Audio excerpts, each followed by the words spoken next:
राग आणि त्याचे दुष्परिणाम. क्रोध हा अग्नीपेक्षाही जास्त विनाशकारी आहे. भूकंपापेक्षाही मोठे संकट आहे. क्रोधाने पीडित व्यक्ती एकमेकांशी भांडतात आणि भयंकर हानी होते. क्रोधाने अनेकांनी आपला जीव गमावला आहे. जेव्हा माणूस रागावतो तेव्हा त्याच्या शरीरात अनेक घडामोडी होत असतात.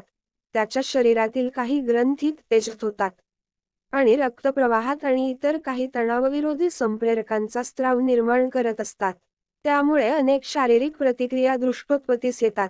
चेहरा लाल होणे, रक्तदाब वाढणे, आवाजाची तीव्रता वाढणे, कंप वाढणे, श्वासोच्छ्वास जलद होणे, हृदयातील स्पंदन बदल होणे, पाय, स्नायू ताठ राहणे, तसे अनेक बदल घडत असतात.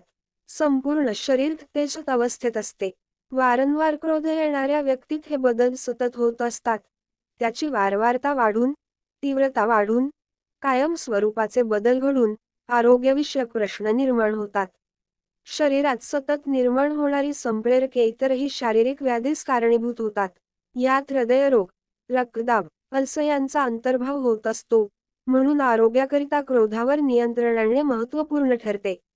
वैज्ञानिक पाहणीत असे आढळून आले आहे की क्रोधी व्यक्तीत हृदयविकाराचे प्रमाण शांत प्रवृत्तीच्या व्यक्तीपेक्षा जास्त असते. म्हणूनच क्रोधाने आपणावर घाव घालण्यापूर्वी आपण त्यावर मात करून शांत करावे. असेही आढळले आहे की शांत प्रवृत्तीच्या व्यक्तीचे संयम नीटपणे चालते. रागीट माणसाची पचनशक्ती नीटपणे कार्यरत नसते.